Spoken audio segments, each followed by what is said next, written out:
Welcome to another edition of Sharpe Takes. My guest today is Dr. Amy Cole, who is the superintendent of the new Lincoln School District. She joined them in 2024, following a long career in public education in Vermont and New Hampshire. Formerly a middle school teacher, then curriculum director, Amy was most recently assistant head of school for an independent school in Hawaii. How delightful. Before returning to Vermont with her family in 2024. Amy has earned a PhD from McGill University, a Master's of Ed from New Hampshire, UNH, and a BA from Boston University, and a graduate certificate from School Law from Connecticut.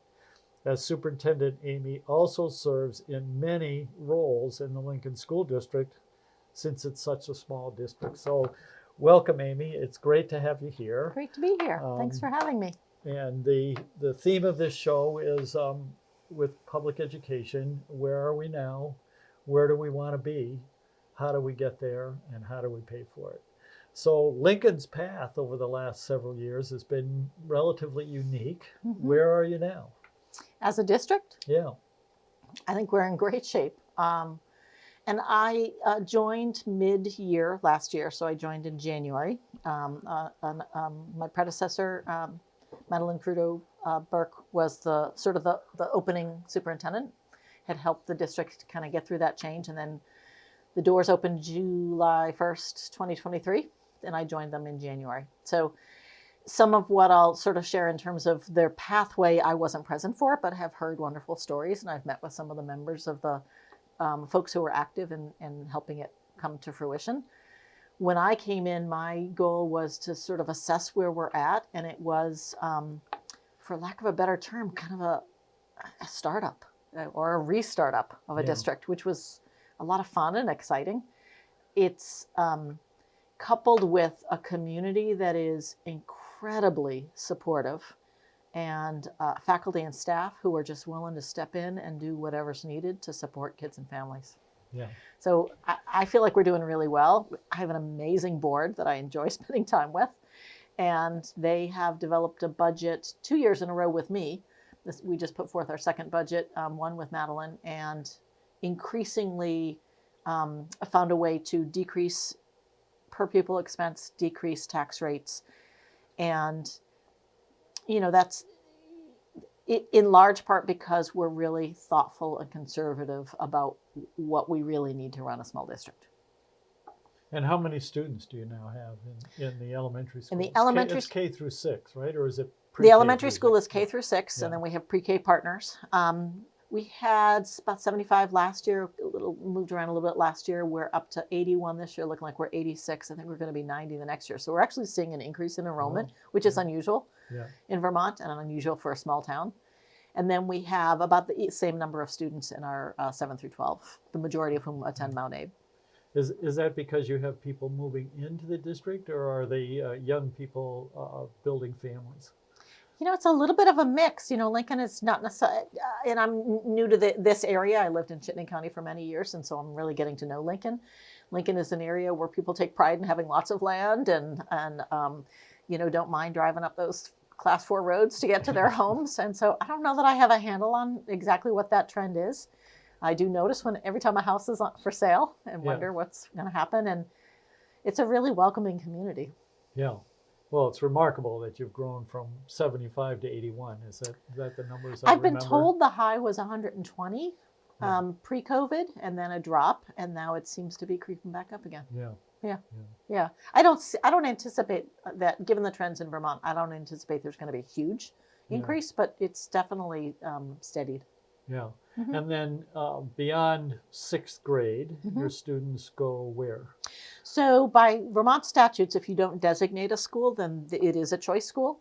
And that was a decision that the board made to not necessarily designate. You can designate up to 3, or if you don't designate, those are your kind of choices. Yeah.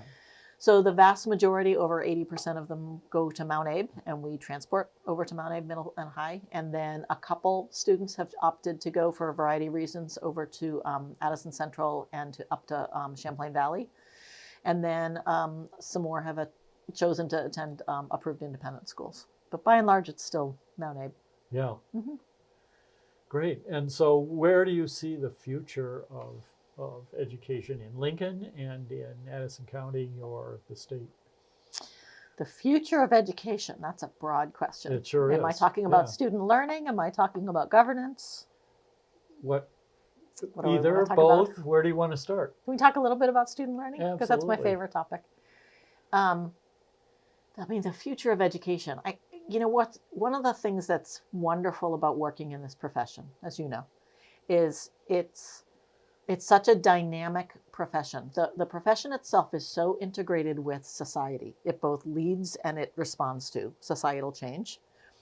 And so when there's significant events in history or technology improvements or cultural changes or community change, schools kind of mold and form.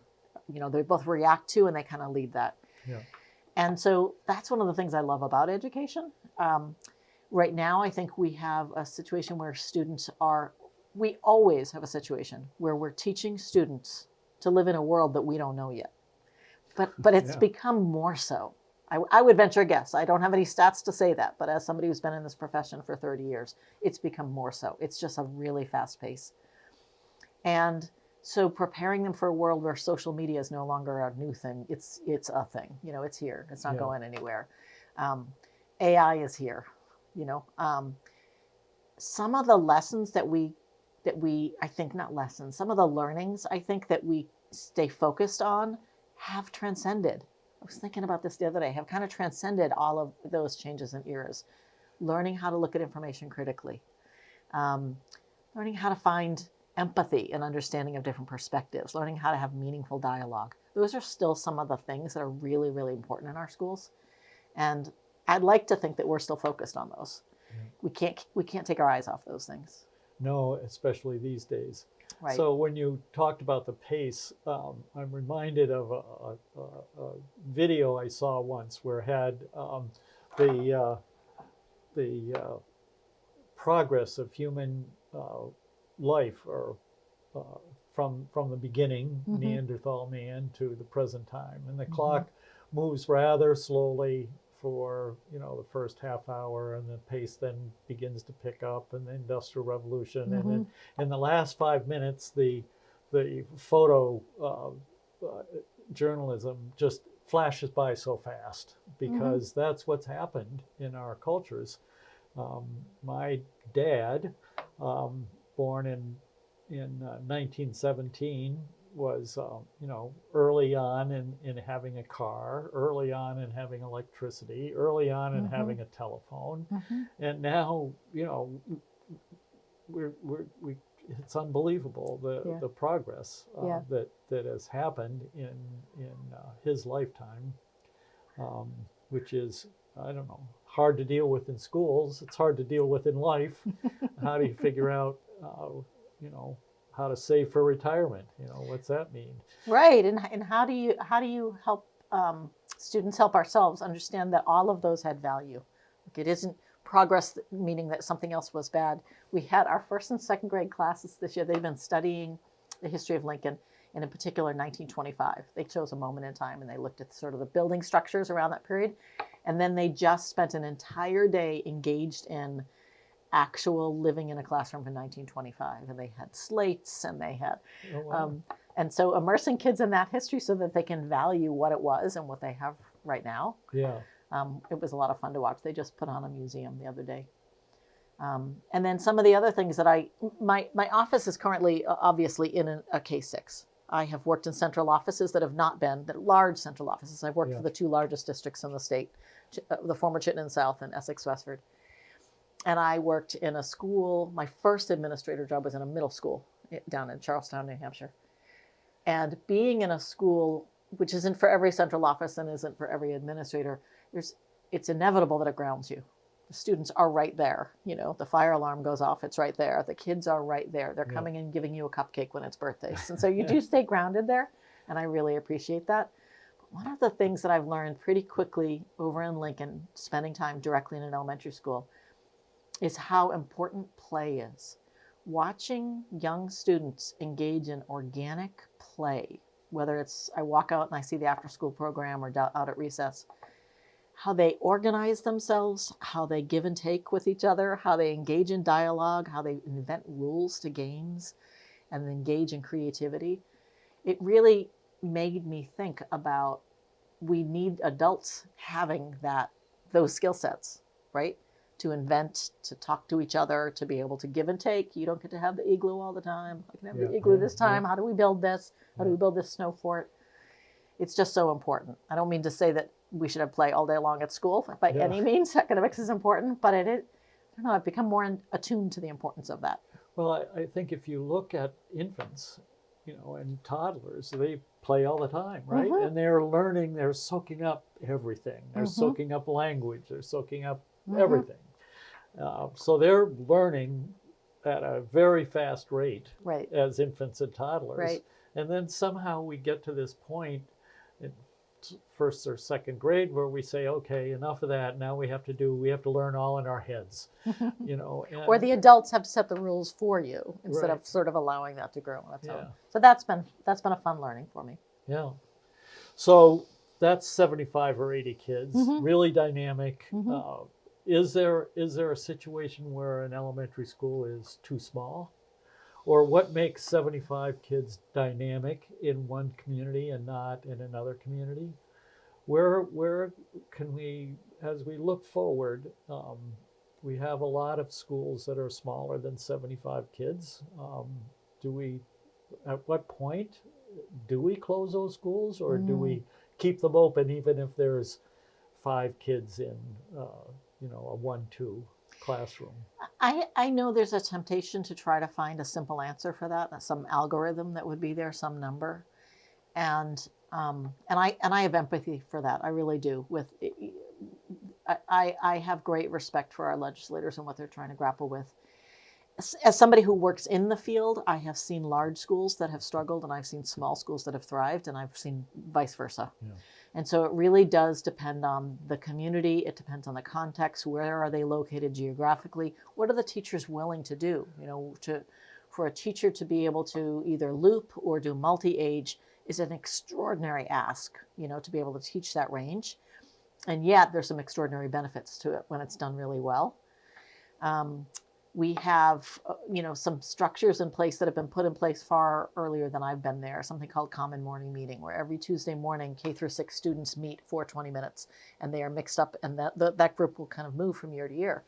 And those relationships don't necessarily always exist in small schools or large schools, but it's really important. And they've developed these relationships with each other, sort of a big brother, big sister. I've taught I was a middle school teacher.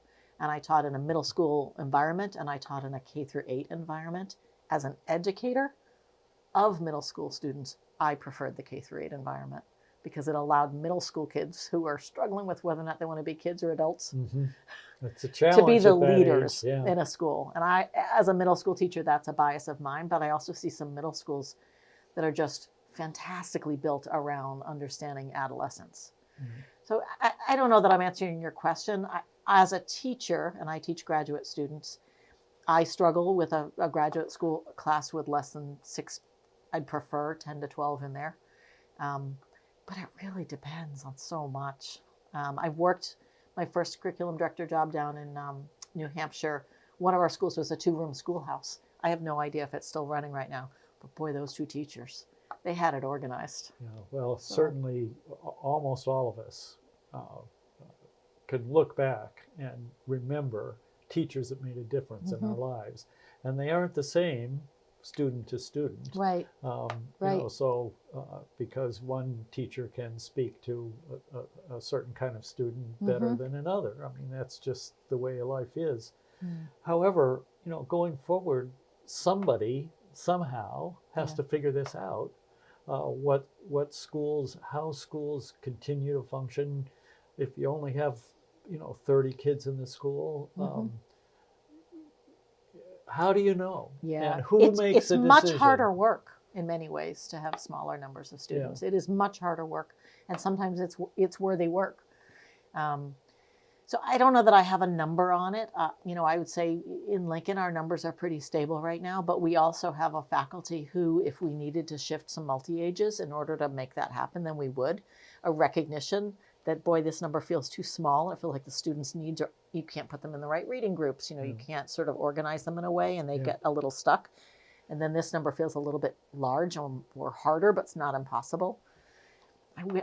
So Dave, I wish I would give you a number. Well, I'm pushing a little bit, I guess, but does the superintendent have a recognition that it's not working and goes to the school board and says you need to consider sending your students to a different school or organizing things in a different way?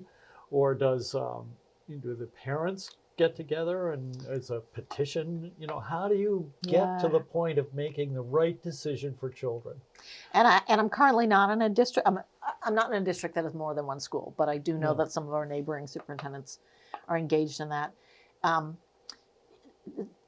To me, my instinct would be to begin with the teachers. How are you feeling about being able to meet the needs of the students? I would begin looking at some of the data, and the data isn't necessarily it could be state assessment results, and it should be, but also just looking at student work. How are we doing? How are we serving these kids as educators? So I would always kind of start there. I would collect feedback from parents. How do you feel your students are being served? There's those that would rather see, this teacher knows my student well. Like, that's more important to me than them having access to, an extra music class or not. And others that say, no, I really want my student to have access to sort of more resources and more options. And all of that has to be valued. And we have taxpayers, we fund education. Sure. And so it is a conversation with the board about what's financially sort of stable. To close a school in a town where it's the only school is very different to close a school, in my opinion, in a town where there's multiple schools. Those are both hard conversations, but they're different hard conversations. Yeah, so you taught in Essex, right? Or that's a big district. I think they have at least 2, maybe 3 elementary schools. I started at Chittenden Central, and we had, I think 4 boards.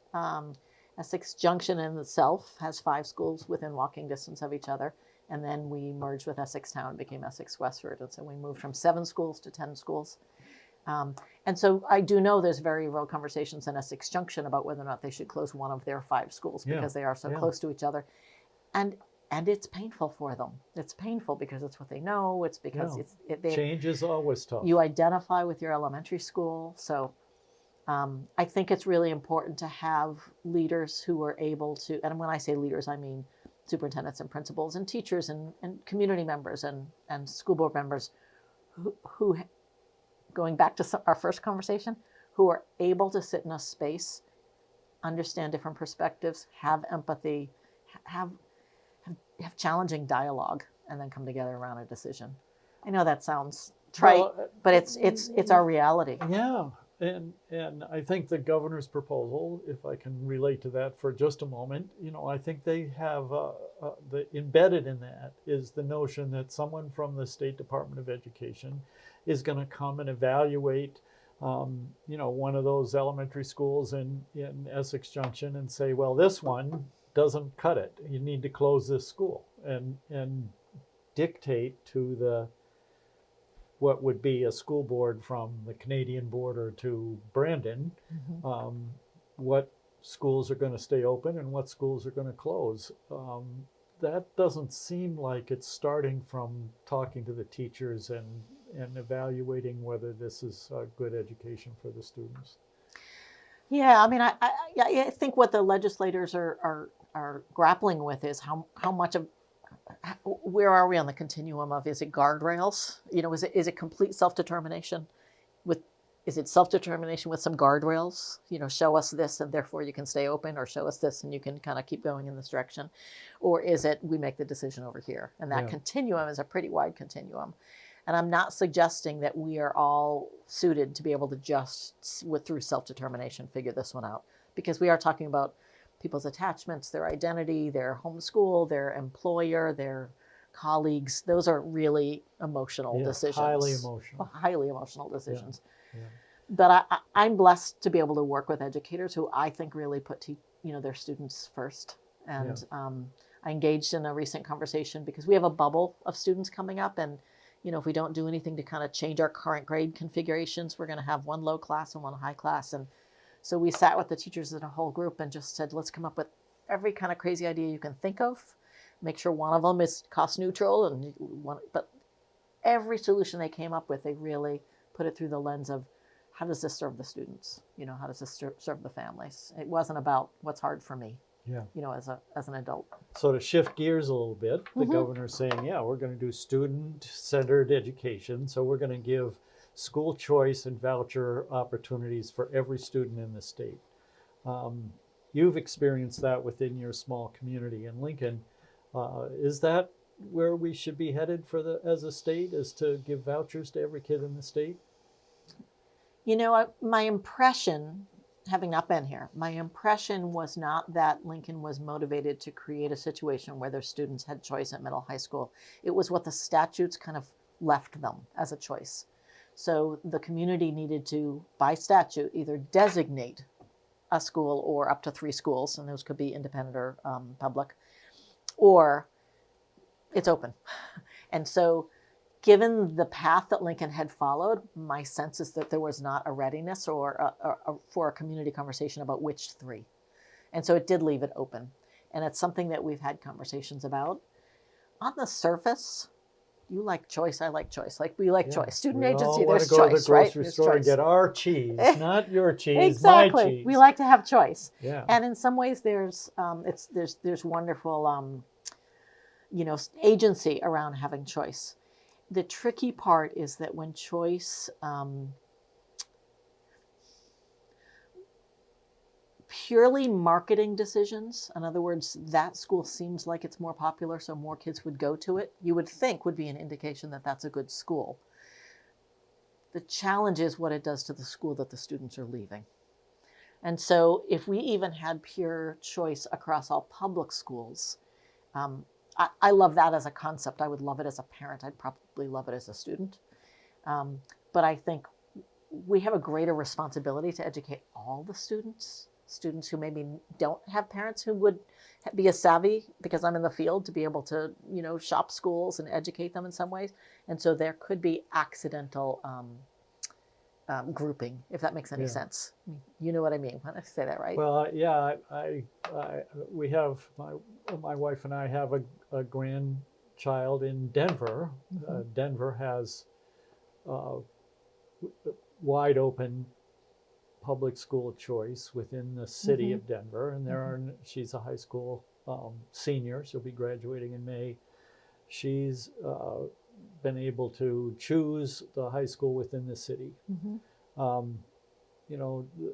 So she's chosen a high school that's a 20-minute drive from the house, from my son's house, and she can do that because she has a car, and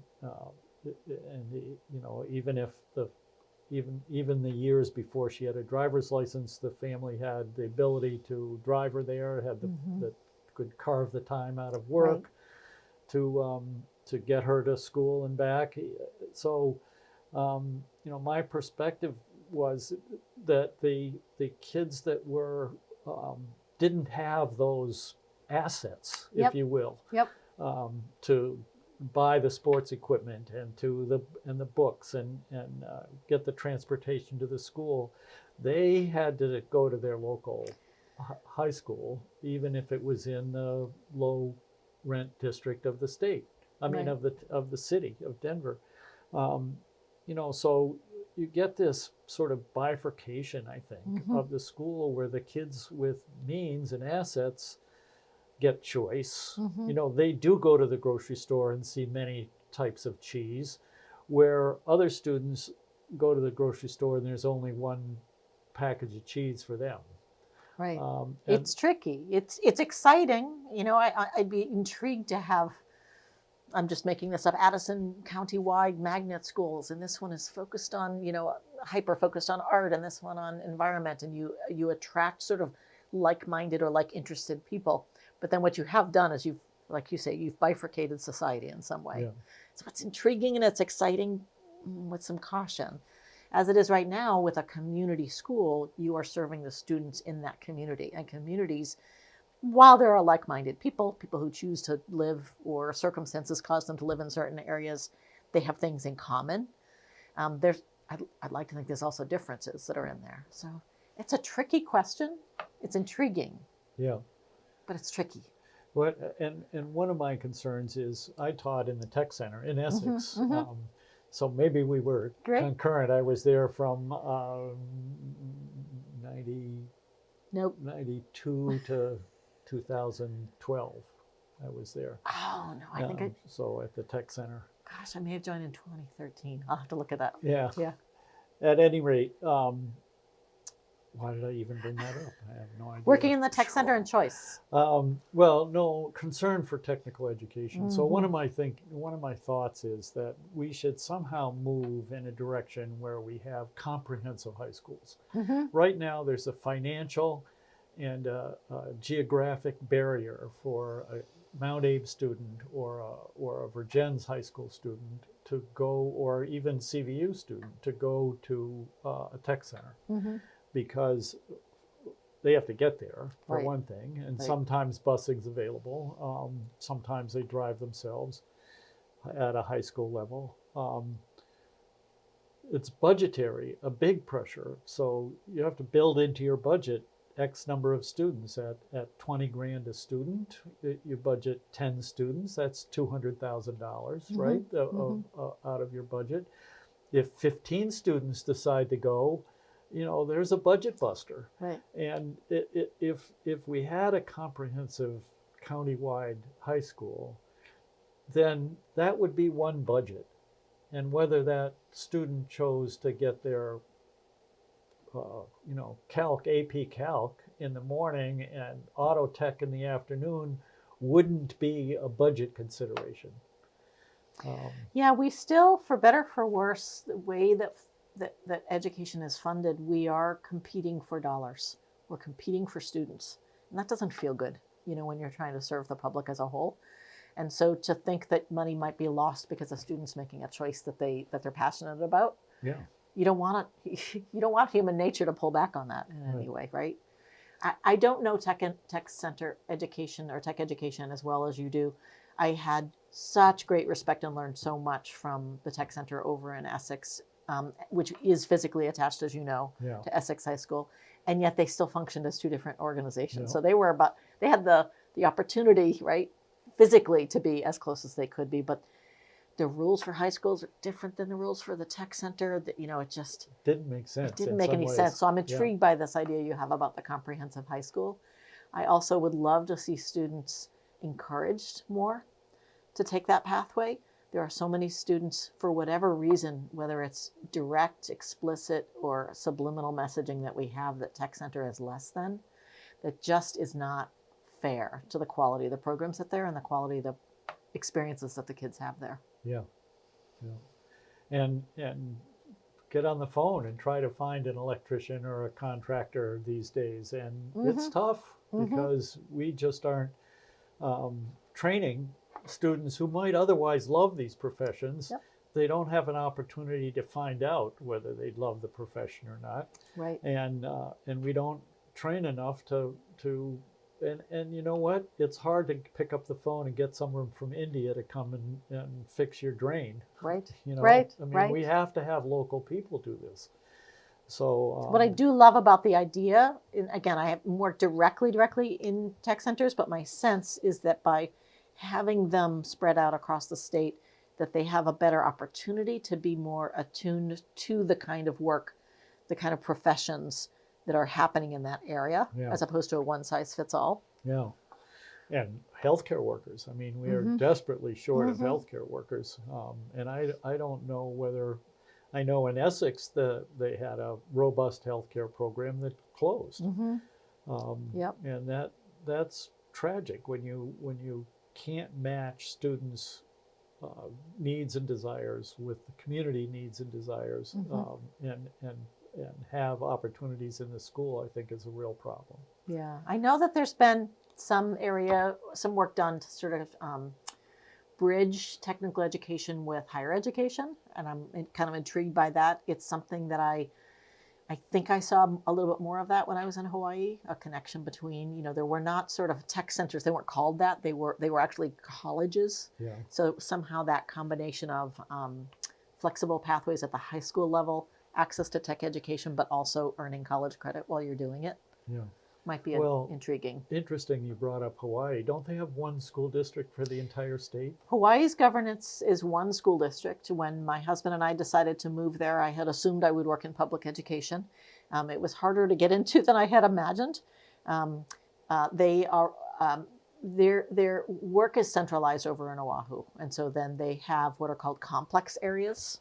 So I lived on Big Island, which is the most rural island and the most sort of geographically spread out. I want to say there were 4 complex areas, but curriculum decisions were made over in Honolulu, and where we wanted to live in a rural area. So my work was not going to be able to be in public school, and I feel really fortunate that I was picked up by an independent school whose mission was really around serving local students and participating in what we came to learn was a renaissance of Hawaiian history, Hawaiian culture, Hawaiian language. And it was the first time I had ever worked in an independent school. So I learned a lot about how to be scrappy within an independent school and how to be a little bit more entrepreneurial in education. So did the parents of those children pay the full tuition, or was it supported by tax dollars? It was not at all supported by tax dollars. My experience there is that there were pure public schools, there were public charter schools, and there were independent schools. And even within the charter schools, there were charter schools that were conversion charter schools versus non-conversion. In other words, they were on school property, or they were in the basement of a church. And so there were iterations there. What I really appreciated was that all 3 of those sets of organizations came together around things like shared professional development and so forth. But there were different drivers in different markets. The school that I worked in was an independent school that had a pretty robust alumni donation set. And we worked really hard to ensure that we were trying to meet as much as possible the needs of the local students so that they could attend. But there were also, 160 boarders from 40 different countries who were attending that helped to subsidize that. Yeah, so it's similar to St. Johnsbury in Vermont. I think similar, but although it was not public, there were no sort of ends of it that were public. There was no legislative pathway for it to be like St. Johnsbury, like a designated public. Yeah, interesting. I don't think St. Johnsbury is designated. I think it's all vouchers. I could be wrong. I could be wrong. Yeah, I could be wrong too. I, for some reason, when I left, I thought they were designated by the town of St. Johnsbury. Yeah, maybe. Yeah.